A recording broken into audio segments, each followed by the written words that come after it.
مسلم شریف کی روایت میں آیا ہے اور ترمذی میں اور حضرت فضالہ رضی اللہ عنہ کی روایت میں، یہ بھیا ہمیں نہ لکھ کے بھیجا کریں، ٹھیک ہے نا؟ اس سے سوائے اس کے کچھ نہیں ہوتا کہ ہم اسے پڑھ کے فوری طور پہ یہ حدیثیں ہم نے پڑھی بھی ہیں، پڑھائی بھی۔ ہم کئی بار عرض کر چکے ہیں کہ ہمارا کوئی تعلق اہل حدیث سے نہیں ہے، پکے ٹھیٹ حنفی، پکے ٹھیٹ حنفی، پکے ٹھیٹ حنفی۔ ہمیں نہیں سمجھ میں آتی امت میں جو 1500 سال سے ہمارے بزرگوں نے دین کو سمجھا ہے، آخر اس کو چھوڑ کے اب نئی نئی باتیں اور نئے نئے فرقے بنانے کی ضرورت تمہیں کیا پڑی ہے؟ اور کوئی کام نہیں رہ گیا۔ حدیث میں آیا ہے، حدیث میں تمہیں کیا پتا حدیث میں کیا ہے؟ کہ ہم حدیثیں پڑھنا شروع کر دیں تاکہ گمراہ ہو جائیں ولیعاذ باللہ؟ حدیث میں آیا ہے، حدیث میں تمہیں کیا پتا حدیث میں کیا ہے؟ کہ ہم حدیثیں پڑھنا شروع کر دیں تاکہ گمراہ ہو جائیں ولیعاذ باللہ؟ حدیث میں آیا ہے، حدیث میں تمہیں کیا پتا حدیث میں کیا ہے؟ کہ ہم حدیثیں پڑھنا شروع کر دیں تاکہ گمراہ ہو جائیں ولیعاذ باللہ؟ ہم صاف لفظوں میں کہتے ہیں جو آدمی بغیر اساتذہ کے حدیث پڑھتا ہے وہ گمراہ ہو ہی جاتا ہے، اسی کو سے پتہ نہیں ہے کہ حدیث کا مطلب کیا۔ اوے تم لوگوں نے عزتیں ویل کی ہیں اللہ اور اس کے رسول کے نام کے اوپر، چندے اکٹھے کیے ہیں، جدادیں بنائی ہیں، کوئی محنت سے نہیں کمایا تم لوگوں نے، اللہ رسول کے نام کا کھا رہے ہو اور بات یہ کرتے ہو کہ حدیثیں ہمیں سناؤ ہم گمراہ ہو جائیں گے۔ عزتیں ویل کی اللہ اور اس کے رسول کے نام کے اوپر، سواریاں سوار کی مکے اور مدینے کی آوازیں لگا کر اور پھینک دی جا کے دیوبند میں اور بریلی میں۔ غدار ہو تم رسول اللہ کے صلی اللہ علیہ وسلم، پکے غدار ہو۔ اس لیے دیکھو پھر اللہ نے تمہارے اوپر چیز کیا چھوڑی ہے؟ ہاں، نبی کے جیسا ہے ہی کوئی نہیں، باپ بیٹے شے ہی کوئی نہیں۔ تنوسی فتاوا شامی سنائیے درہ مختار کے حاشیہ رد المختار، جس میں لکھا ہے کہ اگر آپ کو یقین ہو کہ اپنے خون اور پیشاب سے سورہ فاتحہ ماتھے پر یا تعویذ لکھنے سے شفا ہو تو آپ کر سکتے ہیں۔ اے تیرے بابے نہیں کٹر ٹھیٹ انفی، بول کہ تیرے بابے نے گستاخی کی ہے۔ کوئی زیادہ پرانا نہیں ہے، 1252 ہجری میں یہ مرا ابن عابدین شامی، کسی کی جرت نہیں کہ اختلاف کر جائے۔ اچھا یہ ان کا ایٹیچیوڈ کیا اپنے بابوں کے فتووں کے بارے میں کبھی ہوگا؟ کبھی یہ مفتی کہے گا کہ میں بہشتی زیور کے مجھے والے نہ بھیجا کرو، میں بہشتی زیور پڑھوں گمراہ ہو جاؤں، میں فتاوی علمگیریہ پڑھوں گمراہ ہو جاؤں؟ یہ کیا ہر وقت تم نے فتاوی شامی رد المختار درہ مختار لگائی ہوتی ہے، یہ مجھے نہ بھیجا کرو؟ کبھی یہ بات کریں گے؟ تو اس سے آپ اندازہ لگائیں کہ یہ اپنے بزرگوں کو جو رسپیکٹ دیے ہوئے ہیں نا وہ پیغمبروں سے بڑھ کے دیے ہوئے ہیں۔ جو شخص رسول اللہ کے حضور آواز بلند کرے وہ تو گستاخ رسول، اور جو حضور کی بات کا مذاق اڑائے وہ اس تو بڑا گستاخ۔ اور وہ یہ سارے کٹر ٹھیٹ انفی تسی لوگ ہو۔ حدیث حدیث تیرے سامنے حضرت عمر بیٹھے ہو تو میں دیکھتا ہوں کہ وہ پھر کہ یا رسول اللہ اجازت دے، تم لوگوں گستاخ رسول، حدیثوں کا مذاق اڑانے والے۔ یہ رسول اللہ کی اس سے بڑے لیول کی توہین ہے کہ کوئی حضور کی موجودگی میں آواز بلند کرے، اس سے بڑی توہین یہ ہے کہ کوئی حضور کی بات کا مذاق اڑائے۔ وہ تو صحابہ کا نہیں اللہ نے برداشت کیا، حالانکہ انہوں نے مذاق نہیں اڑایا، انہوں نے خود ہی بول کے کہا کہ ہم 1500 سال سے اپنے بزرگوں اور کیا 1500 سال تو تمہارے بزرگوں کا دین ہے، نہ آپ کے عقیدے قرآن سے ثابت، نہ آپ کے بخاری مسلم سے ثابت، کیا 1500 سال 1100 سال کیا کرو؟ اور نہ حدیث سنایا کرو بخاری مسلم کی کہ سب سے بہتر زمانہ میرا، پھر صحابہ کا، پھر تابعین کا، پھر تبع تابعین کا۔ یہ میں یعنی وہ اس کو ایک بالمفہوم بیان کر رہا ہوں۔ اس کے بعد جھوٹے لوگ پیدا ہوں گے، امانت میں خیانت کریں گے اور موٹاپے کو پسند کریں گے، اور تسی نے بالا لے ہو جی پرانے بزرگوں کو نہیں مانتے، پرانوں کے تو ہم منکر ہو، تم لوگ درمیانوں کو مانتے ہو، پرانے ویسے تھے جیسا کہ ہم ہیں۔ کون سے عقیدے تمہارے قرآن و سنت سے ثابت ہے؟ کٹر حنفی دیوبندی 1866 میں دیوبند مدرسہ بنا ہے، 1500 سال نہیں سر 150 سال پہلے تسی آئے ہو دنیا چ۔ اس سے پہلے دنیا کا کوئی مسلمان اپنے آپ کو دیوبندی نہیں کہتا تھا، اور 1904 کے اندر اعلیٰ حضرت نے بنایا منزل اسلام بریلی کا مدرسہ۔ اس سے پہلے دنیا کا کوئی مسلمان اپنے آپ کو بریلی نہیں کہتا تھا، ٹھیک ہے؟ وہ انفی شافی والا معاملہ چل رہے تھے، وہ بھی اتنا پرانا نہیں، وہ بھی 4 صدی ہجری میں حجت اللہ البالغہ میں شاہ ولی اللہ دہلوی نے لکھا کہ شروع ہے۔ کیڑا 1500 سال دا دین، 1100 سال دا کہانی کہانی بند کرو۔ اور پھر آپ ہے کٹر ٹھیٹ حنفی، کیڑے حنفی ہو؟ المحنت والے یا اسام الرحمن والے؟ دار تھلے ہو تو صحیح مسلم میں حجت الوداع کا خطبہ نکال کے دیکھیں، نبی اسلام نے فرمایا میں اپنے باتوں میں وہ چیز چھوڑ کر جا رہا ہوں جسے مضبوطی سے پکڑ لو گے کبھی گمراہ نہیں ہوگے، وہ اللہ کی کتاب ہے۔ مسلم شریف میں صرف کتاب اللہ کا ذکر ہے، سنت کو ماننا کتاب اللہ ہی کو ماننا ہے، من یطع الرسول فقد اطاع اللہ۔ البتہ ایک حسن درجے کی روایت المستدرک للحاکم میں وہاں پہ کتاب اور سنت دونوں کا ذکر ہے کہ ان دونوں کو مضبوطی سے پکڑ لینا۔ کوئی بابا پکڑنے کے لیے نبی اسلام نے نہیں فرمایا، حالانکہ نبی اسلام کے پاس تو وہ بابے تھے جو چھوڑے بھی جا سکتے تھے، کون؟ صحابہ کرام، اہل بیت، خلفاء راشدین۔ لیکن نبی اسلام کو پتا تھا کہ کچھ عرصے بعد انہوں نے بھی تو فوت ہو جانا ہے۔ آج کی ڈیٹ میں جو رسول اللہ کا سٹیٹس ہے وہی اہل بیت کا اور صحابہ کرام کا سٹیٹس ہے، سب دنیا سے چلے گئے۔ البتہ قرآن دنیا میں موجود، سنت کا ریٹن ریکارڈ موجود، اس لیے حضور نے وہ بات کی جو آخری انسان تک کے لیے بچنی تھی۔ بول پھر کہ میں وہ کٹر ٹھیٹ حنفی کہ جس کے بابے نے الامداد رسالے میں لا الہ الا اللہ اشرف علی تھانوی رسول اللہ کو انڈورس کیا ہوا ہے۔ ہاں میں وہ کٹر ٹھیٹ حنفی، کبھی اس پہ بھی پرچی پڑھنا کہ شری تھانوی صاحب کو عقل کے ناخن لے کہ آپ یہ کیا بات کر رہے ہیں کہ اس میں بڑی تسلی ہے کہ تیرا پیر متبع سنت ہے، کیا خلفاء راشدین اس طریقے سے کرتے تھے؟ اور پھر آل محمد کے جو عقیدے ہیں وہ تو میں پوری دنیا کے جو بندیوں کو کہہ رہا ہوں کہ صرف 3 عقیدے سرکار، ویسے تو اس کے اندر بہت کچھ ہے، 3 عقیدے بتائے ہوئے ہیں، اس کو قرآن و سنت کی روشنی میں آ کے جسٹیفائی کریں۔ میں کٹر ٹھیٹ حنفی صاحب، آپ آ جائیں میدان میں۔ پہلا عقیدہ لکھا ہوا ہے کہ ہم بزرگوں کی قبروں اور سینوں سے فیض لینے کے قائل ہیں، نچوڑنے کے، ٹیکا لگا کے نہیں، وہ نے کہا نہیں اس طریقے پر جو خواص کو معلوم ہے نا کہ اس طریقے پہ جو عوام میں رائج ہے۔ اور پھر میں نے بتایا ان کے خواص کیا کچھ کرتے رہے قبروں سے۔ ارواح ثلاثہ میں اشرف تھانوی صاحب نے لکھا ہے قاسم نوتوی مرنے کے 6 سال کے بعد قبر سے نکل کر خواب میں نہیں بیداری میں دیوبند کے 2 مولویوں کی صلح کروا کے واپس چلا گیا قبر کے اندر۔ یہ خواص کا طریقہ ہے۔ عام بندہ تو کیا گزرا، اور بڑے ان کے اس طرح کے قبر پرستی کے واقعات ہیں، میں نے پورے ریسرچ پیپر نمبر 6 لکھا ہے، قبروں سے فیض کے عقیدے کا تحقیقی جائزہ۔ پھر دوسرا انہوں نے لکھا کہ ہم رسول اللہ کی قبر کو اللہ کے عرش، کرسی اور کعبہ شریف سے افضل مانتے ہیں. ایک کیڑی آیت ہے، کیڑی حدیث ہے. اور پھر تیسرا کیا بتایا تھا کہ ہم رسول اللہ کی قبر مبارک میں جو حیات ہے اسے دنیا کی سی مانتے ہیں. دنیا کی سی حیات مبارکہ تو ہم بھی مانتے ہیں، اعلیٰ ترین برزخی حیات ہے، اس میں تو کوئی شک ہی نہیں، جس میں مبارک بھی سلامت ہے، اس پہ تو میری کئی ویڈیوز ریکارڈڈ ہیں. یہ دنیا کی سی کیا ہے؟ ہم جب قرآن و سنت کے دلائل کی روشنی میں حضرت معاویہ رضی اللہ تعالیٰ عنہ، حضرت مغیرہ ابن شعبہ رضی اللہ تعالیٰ عنہ، حضرت عمر بن عاص رضی اللہ تعالیٰ عنہ سے اختلاف رکھ سکتے ہیں تو تواڈے مانتے شاید کوئی نہیں. سیوطی نے لکھا ہے، سیوطی کون سا پرانا ہے یار؟ 500 سال پہلے، 500 سال بعد میں بھی سیوطی پڑھا ہوں گا، میں تو نہیں پڑھ گیا تھا. ہاں. اچھا جی، ایک اور کرنٹ افیئر اس ویک کا، وہ ہمارے جو محبوب سیاسی لیڈر ہیں مولانا عمران خان صاحب حافظہ اللہ تعالی، ان کے سارے نکاح جن مفتی صاحب نے پڑھائے ہیں نا، وہ ہے مفتی سعید صاحب، ٹھیٹ حنفی کٹر دیوبندی، یہ خود اپنے لیے بولتے ہیں، وہ حافظہ اللہ تعالی. وہ حالانکہ بڑی نرم طبیعت ہے ان کی، لیکن پچھلے دنوں وہ کوسچن آنسر سیشن کر رہے تھے، انہیں کسی نے پرچی پہ کوئی گالی نہیں لکھی، مسلم اور ترمذی کی حدیث لکھ کے بھیج دی، اس پہ وہ بھڑک اٹھے اور چند ایک جملے انہوں نے ارشاد فرمائے. وہ مسلم کی حدیث اور ترمذی کی قبروں کے حوالے سے لکھی، میں اس کو بریف نہیں کرتا، میری اس پہ ویڈیوز ریکارڈڈ ہیں، میرا ریسرچ پیپر نمبر 1 آپ پڑھ لیں.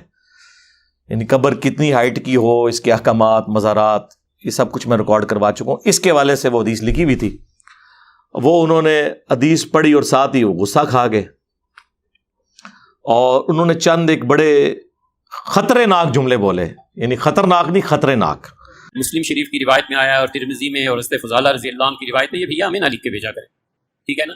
اس سے سوائے اس کے کچھ نہیں ہوتا کہ ہم اسے پڑھ کے فوری طور پہ ریموو. یہ حدیثیں ہم نے پڑھی بھی ہیں، پڑھائی بھی. ہم کئی بار عرض کر چکے ہیں کہ ہمارا کوئی تعلق اہل حدیث سے نہیں ہے. پکے ٹھیٹ حنفی، پکے ٹھیٹ حنفی، پکے ٹھیٹ حنفی. ہمیں نہیں سمجھ میں آتی امت میں جو 1500 سال سے ہمارے بزرگوں نے دین کو سمجھایا، آخر اس کو چھوڑ کے اب نئی نئی باتیں اور نئے نئے فرقے بنانے کی ضرورت تمہیں کیا پڑی ہے؟ اور کوئی کام نہیں رہ گیا. حدیث میں آیا ہے، حدیث میں تمہیں کیا پتا حدیث میں کیا آیا؟ کہ ہم حدیثیں پڑھنا شروع کر دیں تاکہ گمراہ ہو جائیں ولیعاذ باللہ. حدیث میں آیا ہے، حدیث میں تمہیں کیا پتا حدیث میں کیا آیا؟ کہ ہم حدیثیں پڑھنا شروع کر دیں تاکہ گمراہ ہو جائیں ولیعاذ باللہ. حدیث میں آیا ہے، حدیث میں تمہیں کیا پتا حدیث میں کیا آیا؟ کہ ہم حدیثیں پڑھنا شروع کر دیں تاکہ گمراہ ہو جائیں ولیعاذ باللہ. ہم صاف لفظوں میں کہتے ہیں جو آدمی بغیر اساتذہ کے حدیث پڑھتا ہے وہ گمراہ ہو ہی جاتا ہے، اسی کو سے پتہ نہیں ہے کہ حدیث کا مطلب کیا. انہوں نے کہا کہ ہمیں یہ حدیثیں نہ بھیجا کریں آپ، ہم بس یہ پڑھ کے نا آگے، شاید انہوں نے کہنا تھا ڈسٹ بن پہ پھینک دیتے ہیں، لیکن وہ تھوڑا سا رک گئے، انہوں نے کہا ریموو کر دیتے ہیں. انگریزی کا لفظ انہوں نے استعمال کیا. کتنی حقارت سے انہوں نے حدیث کا ذکر کیا. وہ مسلم اور ترمذی کی حدیث تھی. پھر کہنے لگے آپ کو بڑی دفعہ بتایا ہے کہ ہم اہل حدیث وہابی نہیں ہیں، ہم کٹر ٹھیٹ حنفی ہیں. یعنی بڑا وہ فخریہ بتا رہا جس نے کو دین ابراہیمی کے اوپر ہے، ٹھیک ہے نا. کٹر تو آڈے پاج گئے نے، انجینئر صاحب نے پان دیتے نے اللہ دے فضل نال، جنہوں نے پجے نہیں وہ کھنڈے ہو گئے نے اللہ دے فضل نال. اور پھر کہتے ہیں جی 1500 سال سے بزرگوں کا دین چھوڑ کے ہم اب نئے فرقے بنانا شروع کر دیں. حدیث کیا لگائی رکھتے ہو؟ یہ ان کے جملے. ہم حدیثیں پڑھیں اور گمراہ ہو جائیں. ہاں یہ کہہ رہے ہیں وہ. اچھا، یہ ان کا ایٹیچیوڈ کیا اپنے بابوں کے فتووں کے بارے میں کبھی ہوگا؟ کبھی یہ مفتی کہے گا کہ میں بہشتی زیور کے مجھے والے نہ بھیجا کرو، میں بہشتی زیور پڑھوں اور گمراہ ہو جاؤں، میں فتاوی عالمگیریہ پڑھوں اور گمراہ ہو جاؤں؟ یہ کیا ہر وقت تم نے فتاوی شامی، رد المختار، در مختار لگائی ہوتی ہے، یہ مجھے نہ بھیجا کرو؟ کبھی یہ بات کریں گے؟ تو اس سے آپ اندازہ لگائیں کہ یہ اپنے بزرگوں کو جو رسپیکٹ دیے ہوئے ہیں نا، وہ پیغمبروں سے بڑھ کے دیے ہوئے ہیں. کہتے نہیں ہیں، ظاہر ہے کہیں گے تو پھر 295C لگ جائے گی. ہاں، لیکن انڈکلیئرڈ گستاخ ہیں یہ. آپ کو تو سناتے ہیں نا آیت لا ترفعوا اصواتکم فوق صوت النبی، ہاں، اور اس کو کسی اور انداز میں بیان کرتے رہتے ہیں. یہ ذرا اس کا شان نزول پڑھیں آپ. صحیح بخاری کے اندر حضرت ابوبکر عمر رضی اللہ تعالی عنہما رسول اللہ کی مجلس میں بیٹھے ہوئے تھے. ایک قبیلہ مسلمان ہو کر آیا. نبی الاسلام کی مبارک عادت تھی کہ جب کوئی قبیلہ اسلام قبول کرتا تھا اور وہ واپس جاتا تھا نا، تو آپ صلی اللہ علیہ وآلہ وسلم ایک فوکل پرسن مقرر کر دیتے تھے امیر کے طور پر، تاکہ بعد میں کمیونیکیشن ہوتی رہے. تو نبی صلی اللہ علیہ وآلہ وسلم نے مشورہ مانگا تو حضرت ابوبکر عمر نے دو مختلف بندوں کے اوپر مشورہ دیا اور آپس میں گفتگو کرتے ہوئے, نبی علیہ السلام کے ساتھ نہیں, آپس میں گفتگو کرتے ہوئے ان کی آوازیں بلند ہو گئی. اور بخاری کے الفاظ ہیں, عبداللہ ابن ابی ملیکہ تابعی کہتے ہیں قریب تھا اس مخلوق کے دو بہترین لوگ برباد ہو جاتے جب انہوں نے انجانے میں رسول اللہ کے حضور اپنی آوازوں کو بلند کر دیا, اور وہ دو لوگ ابو بکر و عمر تھے رضی اللہ عنہما وعلیہم السلام. تو آڑے بابے تو شاہی کوئی نہیں. اگر سیدنا ابو بکر عمر کا یہ سٹیٹس ہے تو بابے تو شاہی کوئی نہیں. اور پھر انہوں نے آگے حدیث بیان کی کہ یہ سارا معاملہ ہوا تو آیات نازل ہوئی, یا ایھا الذین آمنوا لا ترفعوا اصواتکم فوق صوت النبی صلی اللہ علیہ وآلہ وسلم. اے اہل ایمان, نبی صلی اللہ علیہ وآلہ وسلم کی آواز سے اپنی آواز کو بلند نہ کرنا, اور ان کے حضور اس طرح چلا کے گفتگو نہیں کرنی جس طرح آپس میں کرتے ہو. کہیں ایسا نہ ہو کہ تمہارے اعمال برباد کر دیے جائیں اور تمہیں خبر بھی نہ ہو, یعنی توبہ کی توفیق بھی نہ ملے. ظاہر ہے جب خبر نہیں ہوگی تو آپ توبہ کیسے کریں گے؟ اب جب یہ آیات نازل ہوئی تو صحیح بخاری کے الفاظ ہیں کہ حضرت عمر اتنا ڈر گئے کہ وہ رسول اللہ کے حضور اتنا آہستہ گفتگو کرتے تھے کہ حضور کہتے تھے اونچا بولو, مجھے آواز نہیں آ رہی. اور اللہ تعالیٰ نے ان کی اس ادا کو اتنا پسند فرمایا کہ اگلی آیات نازل کی, ان الذین یغضون اصواتهم عند رسول اللہ, بے شک وہ لوگ جو اپنی آوازوں کو پست رکھتے ہیں رسول اللہ کے حضور, یہ وہی لوگ ہیں جن کے دلوں کو اللہ نے تقوی کے لیے چن لیا ہے, ان کے لیے مغفرت اور اجر عظیم ہے. الحمدللہ یہ آیات آج بھی روضہ شریف کے اوپر لکھی ہوئی ہیں.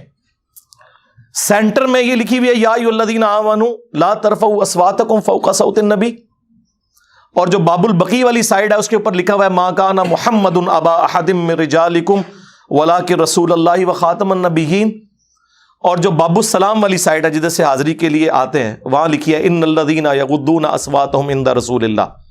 یہ تینوں آیات آج بھی لکھی ہیں, اور مفتی اعظم سعودیہ جنہوں نے حج اور عمرے کی حاضری کے اوپر کتاب لکھی ہے, انہوں نے اس میں لکھا ہے کہ رسول اللہ اپنی وفات کے بعد بھی آج بھی اسی طریقے سے قابل احترام ہے جس طرح اپنی مجلس میں تھے. رسول اللہ کی قبر کے پاس بھی آواز جو بلند کرے گا اس کے اعمال برباد ہو جائیں گے.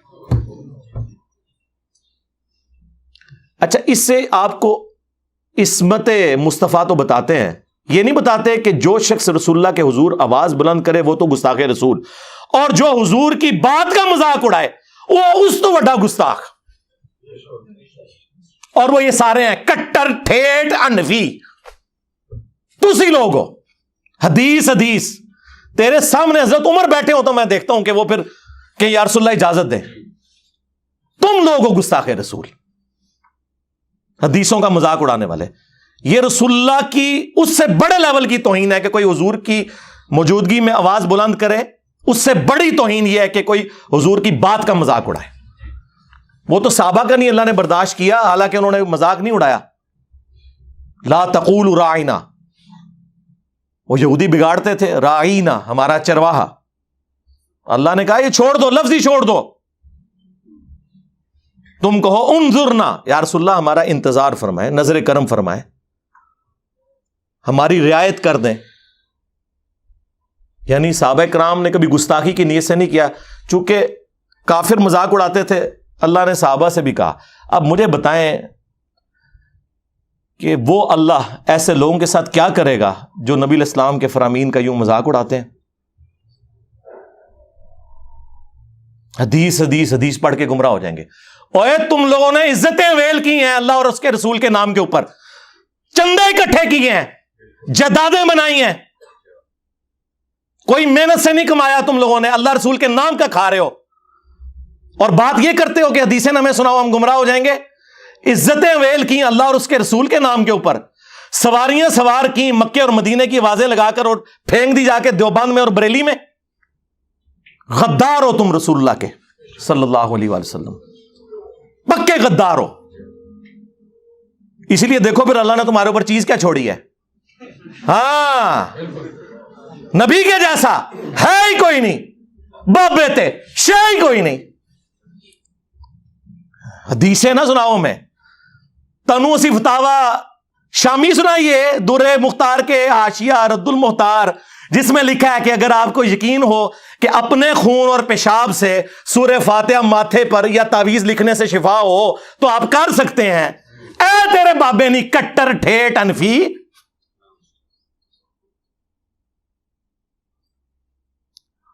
بول کہ تیرے بابے نے گستاخی کی ہے.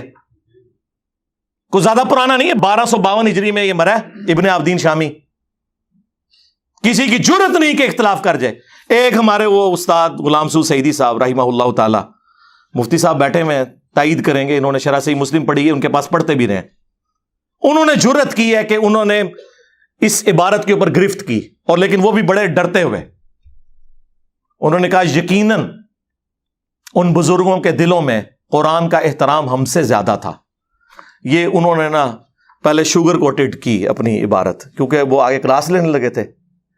لیکن بال کی کھال اتارنے کی عادت نے ہمارے بزرگوں کو یہاں تک پہنچایا کہ انہوں نے یہ جملے لکھے. ایک مسلمان مر جانا تو گوارا کرے گا, لیکن کبھی یہ گوارا نہیں کرے گا کہ اپنے پیشاب یا خون سے سورہ فاتحہ کا تعویذ لکھے. یہ صرف غلام سعود سعیدی صاحب نے جرت کی لکھنے کی, نہ ان سے پہلے نہ ان سے بعد.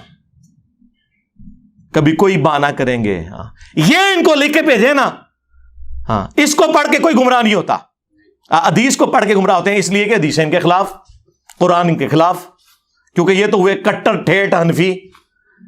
عزتیں ویل کر رہے ہیں اللہ اور اس کے رسول کے نام کے اوپر, چندے کھا رہے ہیں اللہ اور اس کے رسول کے نام کے اوپر عز و جل و صلی اللہ علیہ وآلہ وسلم, اور توہین انہی کی کر رہے ہیں. تو پھر ہماری یہ ذمہ داری بنتی ہے کہ ہم ان کے جو یہ میکم نما چہرے ہیں نا, عجیب و غریب قسم کی گونے پہن کے اور بڑا اپنا روب ڈالتے ہیں, گرم تولیے ان کے منہ کے اوپر پھیریں تاکہ ان کے اصلی چہرے آپ لوگوں کو پتا چلیں کہ یہ دشمن ہے اللہ اور اس کے رسول کے عز و جل و صلی اللہ علیہ وآلہ وسلم. ہم نہیں کہتے کہ بدنیتی کی وجہ سے ہوں گے, انجانے میں. ظاہر ہے وہ تو انہوں نے خود ہی بول کے کہا کہ ہم 1500 سال سے اپنے بزرگوں, اور کیڑا 1500 سال تو تھوڑے بزرگوں کا دین ہے, نہ آپ کے عقیدے قرآن سے ثابت, نہ آپ کے بخاری مسلم سے ثابت. کیڑا 1500 سال, 1100 سال کیا کرو, اور نال حدیث سنایا کرو بخاری مسلم کی کہ سب سے بہتر زمانہ میرا, پھر صحابہ کا, پھر تابعین کا, پھر تبع تابعین کا. یہ میں یعنی وہ اس کو ایک بالمفہوم بیان کر رہا ہوں. اس کے بعد جھوٹے لوگ پیدا ہوں گے, امانت میں خیانت کریں گے اور موٹاپے کو پسند کریں گے. اور تسی تو بعد والے ہو جی, پرانے بزرگوں کو نہیں مانتے. پرانوں کے تو آپ منکر ہو, تم لوگ درمیانوں کو مانتے ہو. پرانے ویسے تھے جیسا کہ ہم ہیں. کون سے عقیدے تمہارے قرآن و سنت سے ثابت ہے؟ میں کٹر ٹھیٹ حنفی. کیڑا حنفی؟ کٹر حنفی دیوبندی 1866 میں دیوبند مدرسہ بنا ہے. 1500 سال نہیں سرکار, 150 سال پہلے تسی آئے ہو دنیا چ. اس سے پہلے دنیا کا کوئی مسلمان اپنے آپ کو دیوبندی نہیں کہتا تھا. اور 1904 کے اندر اعلی حضرت نے بنایا منزل اسلام بریلی کا مدرسہ. اس سے پہلے دنیا کا کوئی مسلمان اپنے آپ کو بریلی نہیں کہتا تھا. ٹھیک ہے, وہ انفی شافی والا معاملات چل رہے تھے, وہ بھی اتنا پرانا نہیں, وہ بھی 4 صدی ہجری میں حجت اللہ البالغہ میں شاہ ولی اللہ دلوی نے لکھا کہ شروع ہے. کیڑا 1500 سال دا دین, 1100 سال دا. کہانی کرانی بند کرو. اور پھر آپ ہیں کٹر ٹھیٹ حنفی. کیڑے حنفی ہو؟ المحند والے یا اسام الارمین والے؟ آئے نا داڑ تھلے ہوں تو 10 1905 میں احمد بریلوی صاحب نے حسام الحرمین کتاب لکھی. یہ دونوں حنفی ہیں جی. اے ہوں دسنا کہ وچ الالی حنفی کیڑا ہے. ہاں الالی یعنی وہ میں روحانی طور پر ہی بات کر رہا ہوں, وہ دوسرا آؤٹ آف ویڈ لاک کی طرف نہ چلے جائیے گا, ٹھیک ہے. اور کوئی فروئی اختلاف نہیں سرکار, زمین اسمان کا فرق ہے, ایک دوسرے کی تکفیر ہے. تو کون سا کٹر ٹھیٹ حنفی ہے کہ جو کروڑوں بریلویوں کو کافر اور مشرک سمجھتے ہیں, یا تو وہ کٹر ٹھیٹ حنفی ہے جو کروڑوں دیوبندیوں کو گستاخ رسول سمجھتے ہیں, یعنی کافر ہی ہو گئے نا. حسام الحرمین اعلی حضرت نے 1905 میں لکھی, اس کا نام رکھا حسام الحرمین, حرمین کی تلوار, جس میں انہوں نے علماء دیوبند کے اوپر کفر کے فتوے لگائے. اینڈ پہ کنکلوڈ کیا کہ ان کے کفر میں شک کرنے والا بھی کافر ہے, یعنی سارے دیوبندی کافر. وہ شک کیا, ان کو تو یقین ہے کہ ٹھیک لکھا ہوا ہے. ہاں, اور اس کے جواب میں المحند علی المفند, ہند کی تلوار ایک سٹھائے ہوئے